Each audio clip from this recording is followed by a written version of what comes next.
They tried to erase us. Earth stayed silent. But now the vaults are open now, and memory is stronger than any empire. Subscribe and help carry the fire. The storm above Mera 17 was artificial. It spun in slow, precise revolutions across the upper atmosphere, controlled by a lattice of orbital satellites older than any city still standing below. Lightning arced in tight spirals, non-random, non-natural, carefully managed chaos. A perpetual display of power and warning, even now, centuries after the war ended. It was known locally as the Crown, and beneath it, buried under red iron sands and broken memory towers, a human slept. He was not supposed to be alive. His pod was not on any record. His DNA didn't match any recognized registry. His vitals flickered erratically in subdimensional timekeeping, blinking in and out of sync with the current galactic standard. But when the pod's stasis field failed, after 476 years of slow decay, he woke. He did not wake screaming. He woke remembering.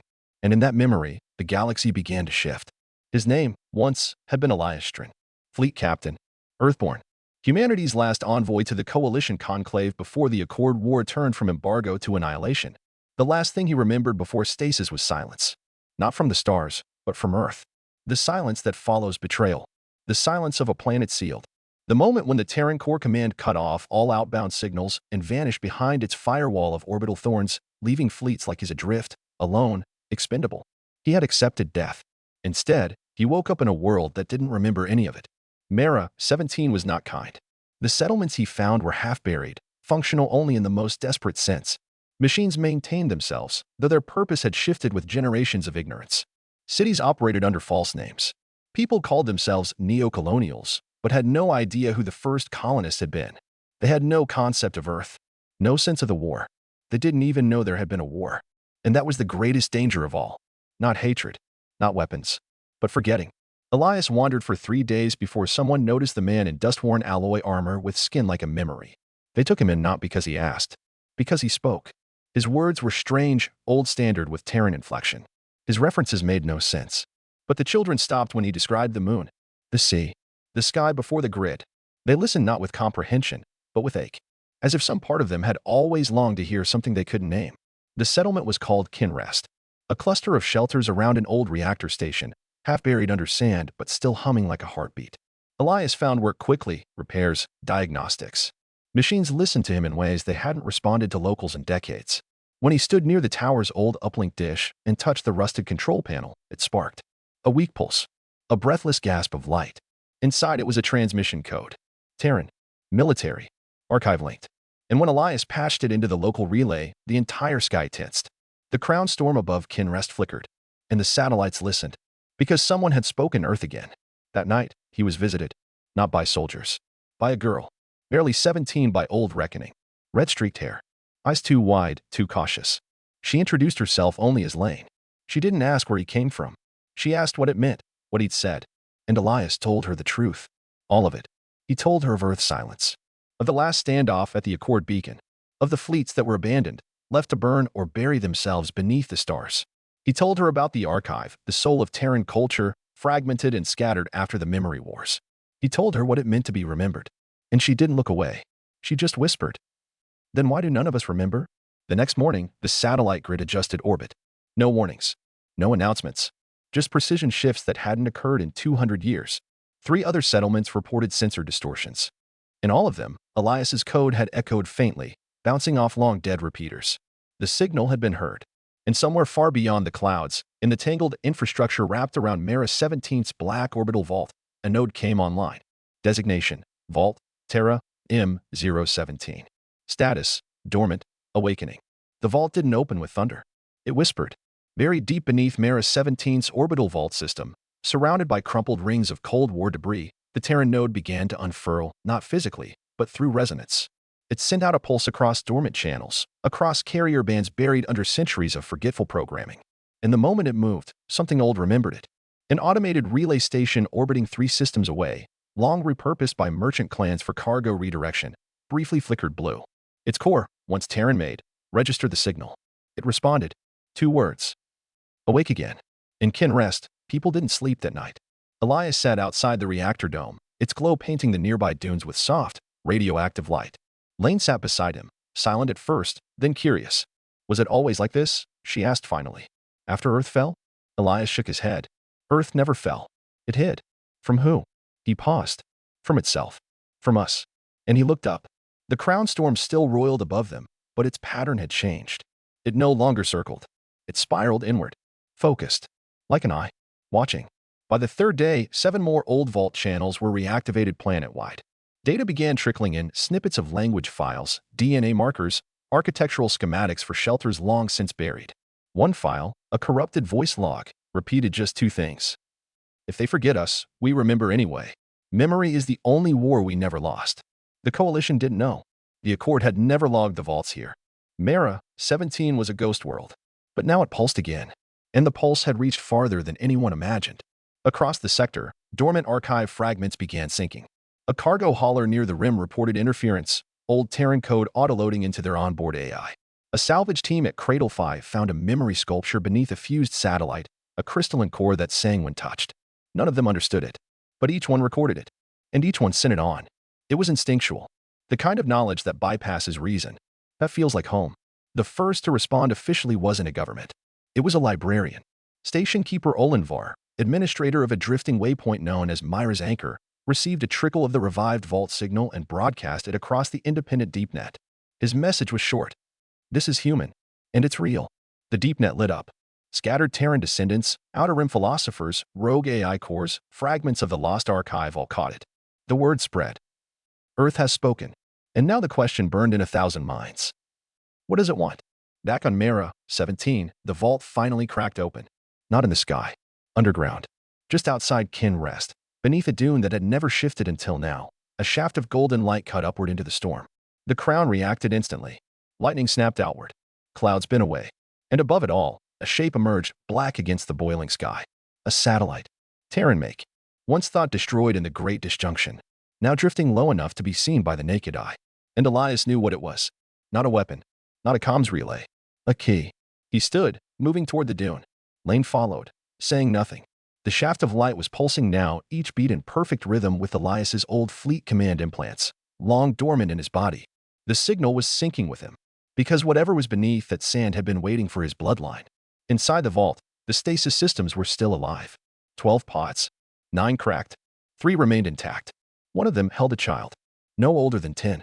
And when Elias entered, he staggered, because he recognized her face. It was a blend of memories he had never expected to see again. Her name, etched in Terran glyph above the pod, was Kalenstrin, not a daughter, a descendant, frozen across centuries, left behind by those who had refused to abandon hope. And her eyes opened, blue as fire, focused, unblinking. She looked up at Elias and said, in perfect, unbroken Terran, "Is it safe now?" He wanted to answer, but the crown above roared, and the sky split open. The sky over Kin Rest didn't break, it peeled. The crown storm, once a containment field of static precision, now spiraled outward in chaotic fractal patterns. The satellites above fired stabilizing pulses into the atmosphere, but they were met with resistance, not from weapons, but from feedback. Something was answering from the ground, not from surface systems, from within the planet. Buried deep beneath Mara, 17, where old war cores once pulsed and Terran resonance anchors were buried under centuries of silence, an ancient Terran defense lattice began to wake. And with it came the last failsafe, protocol ember wake. Elias stood motionless beside the stasis cradle as Kalen sat up, her breath visible in the vault's climate-controlled air. Her pulse was steady, her mind sharp, her gaze fixed not on her surroundings, but through them, as if instinctively mapping every disruption in the grid above. "How long?" she asked. "Over 4 centuries," Elias replied. His voice cracked.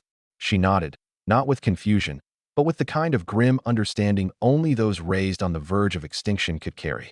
"An Earth." He shook his head, still sealed, still silent. But Kalen was already on her feet, barefoot on the cold vault floor. "No," she said, not silent, waiting. Lane watched from the mouth of the vault, eyes wide as the clouds above convulsed in spirals. Her people had no stories for this, not for awakening vaults, not for living satellites, not for descendants of Earth rising from the dead. But she wasn't afraid. She was angry. "I was born here," she said, quietly, voice almost lost under the shifting winds. "And no one ever told me we came from somewhere else." Kalen looked at her. "You didn't forget," she said. "You were made to forget." And Lane clenched her fists. That was the moment she changed.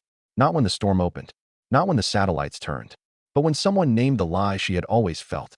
Above, a new object entered the system. Small, silent, burning only cold light engines. It wasn't an Accord vessel. Not Varnan. Not Dominion. Its design was purely Terran, sleek, functional, sharp-angled. Archive-class designation tags across the hull. But the ship wasn't here to land. It hovered above the crown, pulsed once, and sent a full-spectrum broadcast down into the vault's open shaft. No encryption. No demands. Just 3 words. You are heard. And then more pulses. Fragmented coordinates. Hidden vault signatures. A map. A network of other nodes just like Mera, 17, long buried, long silent, now whispering to each other across subspace. And every time one lit up, the same phrase repeated. We endure. Elias, Kalen, and Lane climbed from the vault into blinding wind. The air shimmered with data, projected glyphs flickering like dust across the sky. The people of Kinrest had gathered. Not with weapons.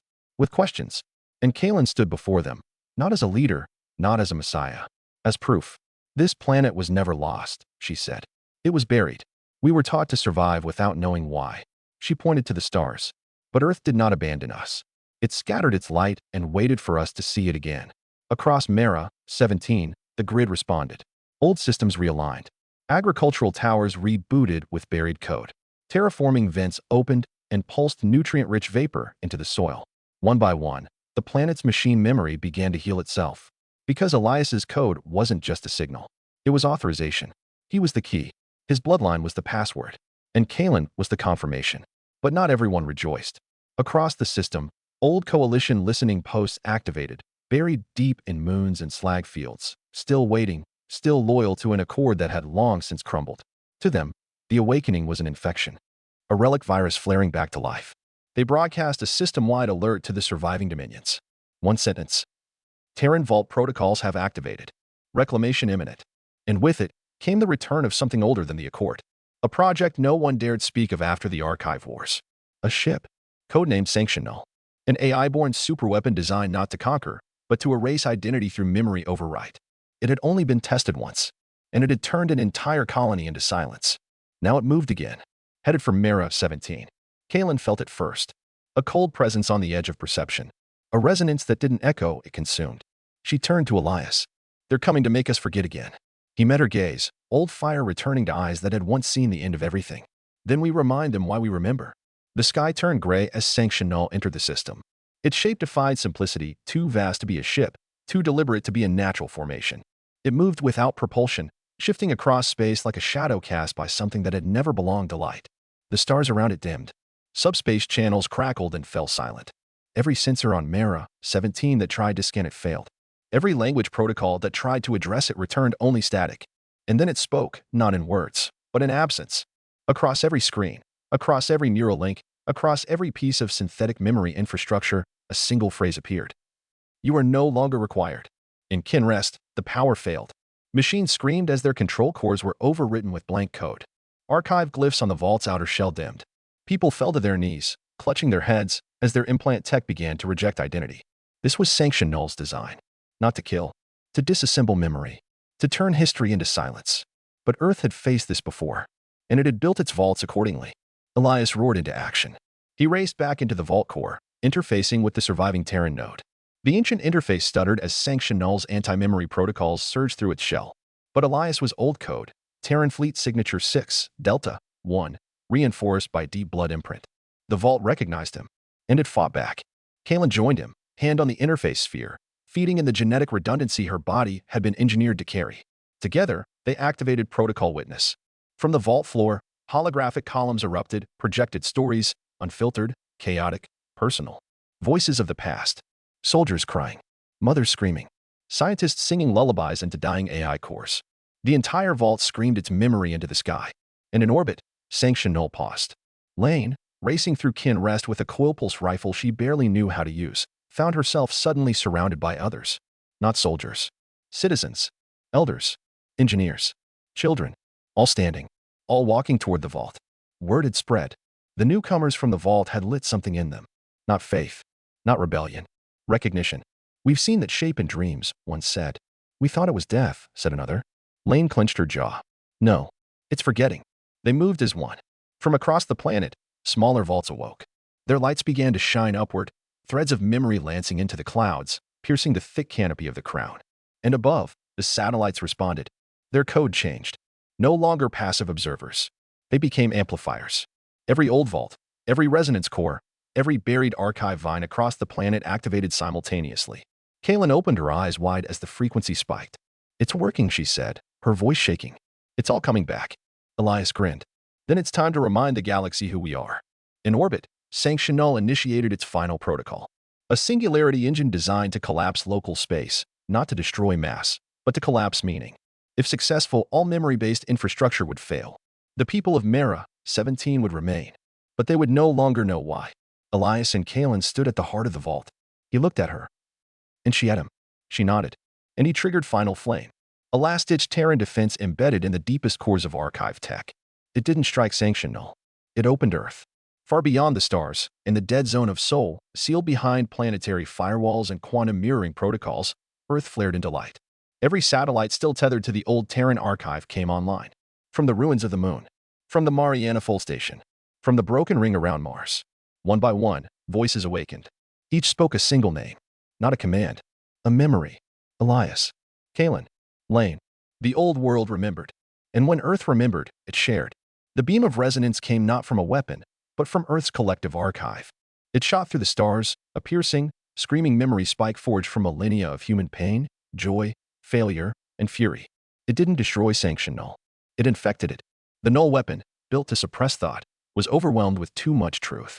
It convulsed, twisted, tried to rewrite itself. But you cannot overwrite story with algorithm. Sanction Null collapsed into itself, an implosion of unprocessed meaning. It vanished from orbit. No wreckage. Only silence. But this time, victory silence. The sky was calm again. No storms. No arcs of controlled lightning. No distant hum of satellite suppression systems. Just atmosphere, alive with filtered sunlight. It had been 5 hours since Sanction Null disappeared. People across Mera, 17, came out from shelters, tunnels, and reinforced hull chambers. The silence that followed was not empty, it was breathing. The kind of quiet that comes only after a scream has been answered. Kinrest people did not cheer. They stood, together, some with tears in their eyes, others with dirt on their hands from digging out neighbors, machines, or fractured data cores. And above them, for the first time in recorded memory, the crown storm dispersed. The clouds parted. The stars became visible. And at the center of the sky, a small blue dot blinked. Earth. In the days that followed, vault networks across the system activated. 10 planets lit up. 16 orbital archive nodes rebooted, flooding the deep net with raw history, cultural blueprints, music, ancient settlement logs, forgotten treaties, stories of old wars, and older forgiveness. People everywhere asked the same question. Why were we kept from this? The answer came not from governments, but from Kaylin Strin. Her first speech was short, delivered not in a political chamber, but standing barefoot atop the vault's outer ring, a beacon tower behind her blinking slow Terran cadence into the sky. We were not erased because we were weak. We were forgotten because we carried something dangerous. Memory. And memory cannot be ruled. She paused, looked into the cameras broadcasting her across the stars. Now the galaxy remembers us. And we remember ourselves. The transmission echoed across thousands of relay points. And no one turned it off. Raids on coalition memory scrub stations began within weeks. But they weren't carried out by Earth's descendants. They were locals. Workers. Families. People who had found names in the archive that matched their ancestors. People who discovered that their cultural chants, once called ritual noise, were ancient Terran resistance anthems repackaged into myth. Across the fringe arches, a movement called the Inheritance Accord formed. Not a military alliance. A memory chain. Every member world pledged one thing. No story shall be buried again. Elias didn't stay at the vault. He returned to the wastelands where his pod had opened. Not to bury it, but to leave it open. An exhibit. A warning. A door. He carved a plaque beside it in old Terran glyph. We woke up because you forgot us. But we came back because you needed to remember. Lane became the first local born to formally enter the archive's new circle of curators. Not a historian. A listener. She traveled system to system gathering the stories people had been too ashamed to tell, and inscribed them in live crystal at the edge of every vault she reached. No corrections. No filtering. Only this phrase beneath each inscription. Told truly. Without fear. And Earth? It remained distant. Silent, yes, but not asleep. Its satellites rotated. Its vaults breathed. Its orbit held a new structure, a golden ring beacon visible across half the sector. It bore no weapons. Only a single glowing phrase in Terran standard, etched in repeating orbital cycles. We will not lead. but we will remember. And we will keep remembering until the stars forget how to forget. Aboard the rebuilt Sky Song, Kalen stood in the observation deck, watching Mara, 17, fade into a swirl of color below. She was no longer a child pulled from stasis. She was the shape of Earth's answer. And as new vault worlds lit up across the rim, each sending their fragments of humanity, their songs and scars and truths, she smiled. Elias, she said softly, we were never the point. He looked at her, puzzled. She pointed to the new vaults, to the constellations that had been renamed by children who had only recently learned they had a history. They are. And she was right. Because Earth had not returned to reclaim. It had returned to awaken. It began again quietly. On the edge of charted space, where gravity weakens and the stars begin to thin, the last dormant vault flickered online.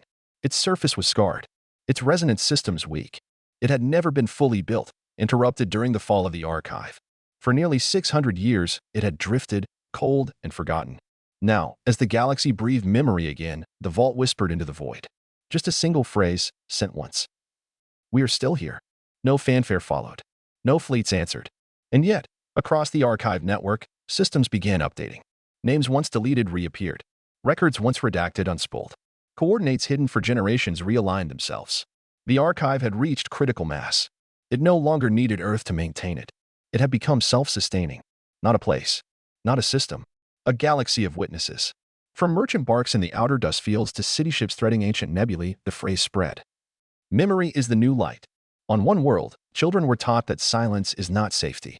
On another, a poet rebuilt language from fragments lost in the last Accord firestorm.